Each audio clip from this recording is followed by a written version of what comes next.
Oi, gente. Pois é, Bolsonaro colocou o Brasil na linha de fogo dessa guerra com o Irã, porque declarou novamente em uma live o apoio do Brasil aos Estados Unidos. O Irã já cortou relações diplomáticas com o Brasil por causa disso e a situação vai se tornando complicada.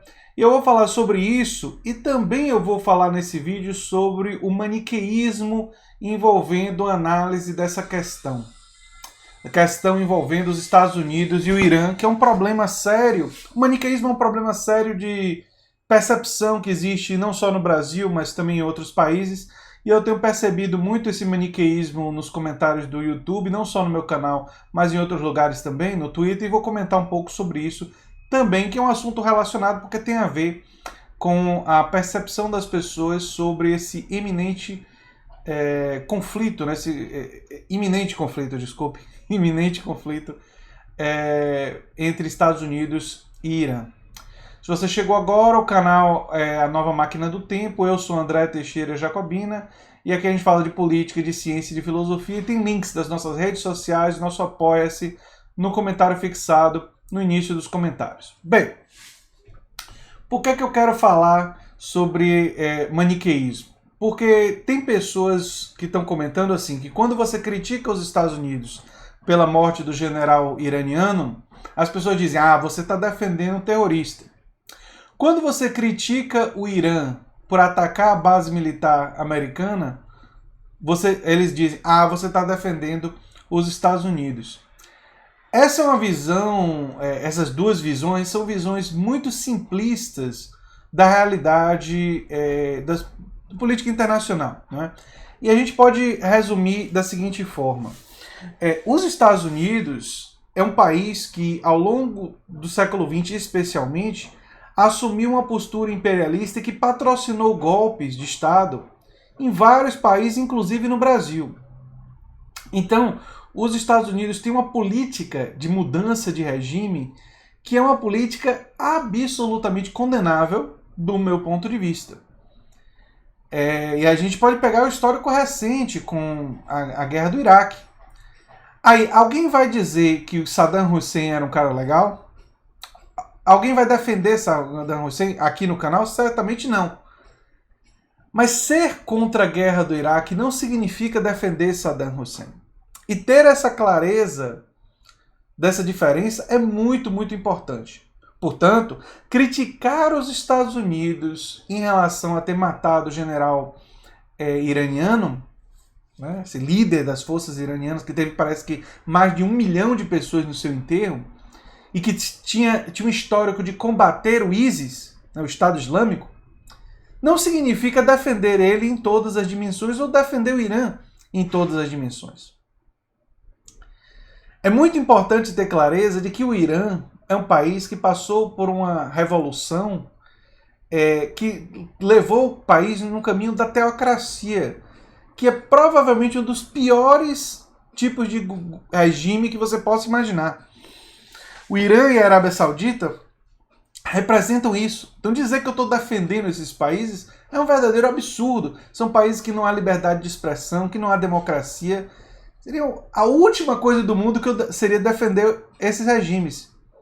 Assim como defender a política externa americana de interferência nos países do Oriente Médio seria um absurdo para mim. Eu considero que essa política tem sido responsável por perdas incontáveis de vidas humanas e por aumento de hostilidades no mundo e por dificuldade de conversas de paz, que deve ser um objetivo fundamental. E muitos dos presidentes americanos que dizem defender a paz, o que fazem é reproduzir a guerra. Então é fundamental ter essa clareza antes da gente conversar sobre o que é que Bolsonaro está fazendo. Bem, Bolsonaro ele tem se posicionado assumindo uma postura dos olavistas, da tendência ideológica mais danosa que existe dentro do seu governo. É difícil para algumas... ela é mais danosa do ponto de vista não econômico, que aí nós estamos falando do setor liberal, mas ela é a mais danosa do ponto de vista da política externa, justamente ao lugar do Ernesto Araújo, que é o ministro das Relações Exteriores, e outras figuras desse tipo. Ou seja, são pessoas que têm uma visão de mundo absolutamente desconectada da ciência, do conhecimento científico, de conhecimento de diplomacia. Quer dizer, a partir do momento que Bolsonaro cogitou indicar o próprio filho, que não tinha nenhuma experiência diplomática, para a embaixada nos Estados Unidos, já diz muito do que a gente precisa saber sobre o governo, esse governo em relação à política externa. Agora, o que significa isso em termos da relação Brasil-Irã e o que significa isso para o futuro do Brasil nos próximos anos? Coloca o Brasil na rota do terrorismo internacional. A partir de agora, existe uma possibilidade, claro que não é uma certeza, do Brasil ser um alvo de terroristas radicais islâmicos.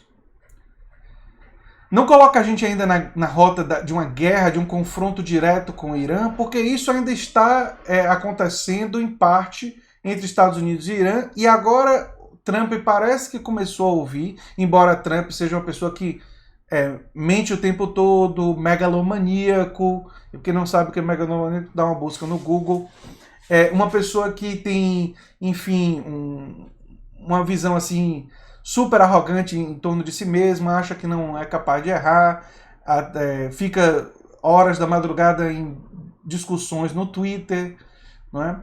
Então é uma pessoa que tem esse desequilíbrio, não é? Emocional. Então, por causa de Trump, a gente tem razões para ter preocupação. Mas parece que os militares americanos conseguiram convencer Trump a dar uma freada, não é? Os militares, o setor militar lá, que não é tão pró-guerra, porque ele é cercado de gente como o Mike Pompeo, que nunca viu uma guerra que não queria entrar, então existe uma divisão lá dentro dos militares, mas os setores mais do deixa disso estão, nesse momento, parece que um pouco mais de influência, e Trump disse que nenhum americano foi morto no ataque à base militar e que o Irã estaria se acalmando. Se isso continuar e houver as tensões começarem a se desfazer, é isso que eu defendo. E é isso que talvez as pessoas precisam compreender um pouco melhor. Eu estou defendendo, não é os Estados Unidos nem o Irã, eu estou defendendo a paz. Eu estou contra uma guerra que poderia sim utilizar armas nucleares.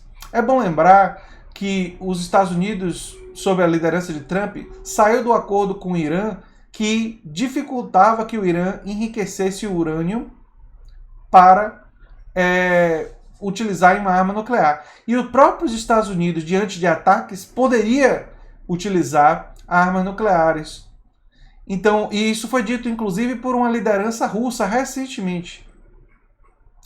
Essa possibilidade é real. Não é o mais provável, felizmente. Ainda bem que não é o mais provável.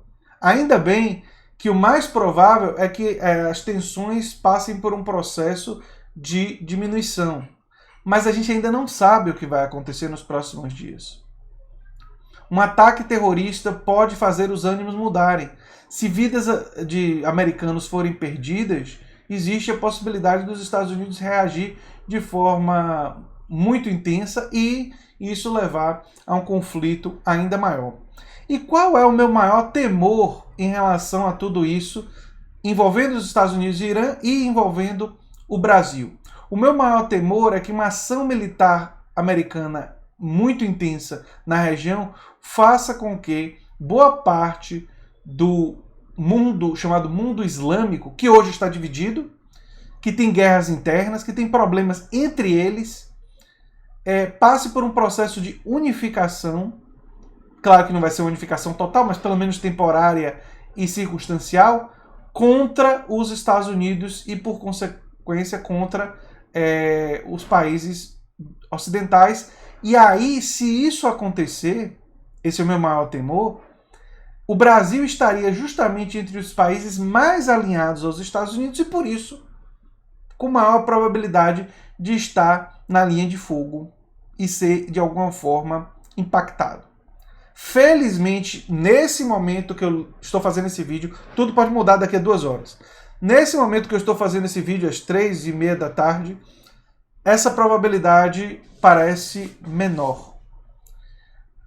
Mas vamos ver o que vai acontecer nos próximos dias, nas próximas horas, em relação a esse tenso conflito que agora acontece entre os Estados Unidos e Irã, e que o Brasil acabou, por causa de Bolsonaro e por Bolsonaro estar ouvindo a ala olavista e não estar ouvindo o Itamaraty, não estar ouvindo os militares mais experientes, colocou o Brasil nessa posição terrível de se alinhar aos Estados Unidos e de se meter em um conflito que não é dele.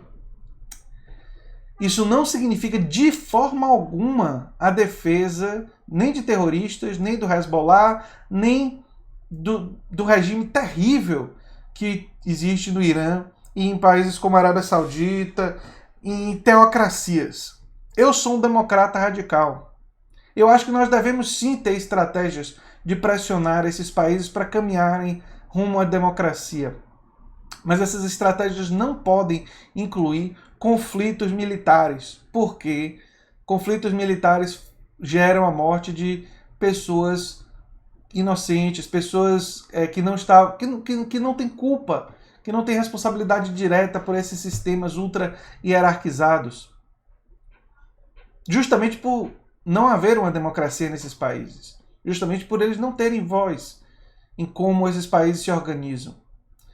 Então a nossa pressão tem que ser na direção da democracia, da democratização e da paz, utilizando mecanismos econômicos, utilizando outros mecanismos de pressão internacional, utilizando mecanismos de defesa de maior liberdade de expressão nesses países, de maior penetração dos meios de comunicação. Nós devemos pressionar nessa direção e devemos usar as ferramentas que estão disponíveis sem estimular conflitos armados, que só fazem fortalecer dentro desses países as figuras mais teocráticas, mais atrasadas, mais retrógradas, mais reacionárias.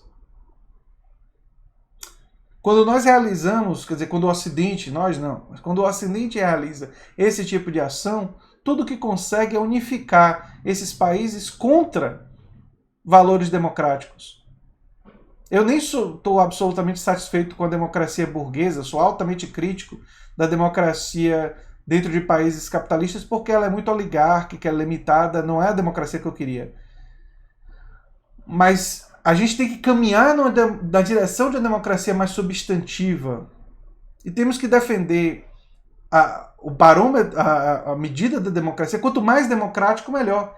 E esses países, obviamente, estão muito distantes disso, não é? Enfim, era o que eu tinha para dizer sobre esse assunto. Vai ter muito mais para falar sobre isso nos próximos dias e com vídeos. E se você gosta do que eu faço aqui no canal Nova Máquina do Tempo, se inscreva, dê um like, compartilhe e quem sabe se torne um apoiador do canal. Um abração e até o próximo vídeo. Tchau, tchau.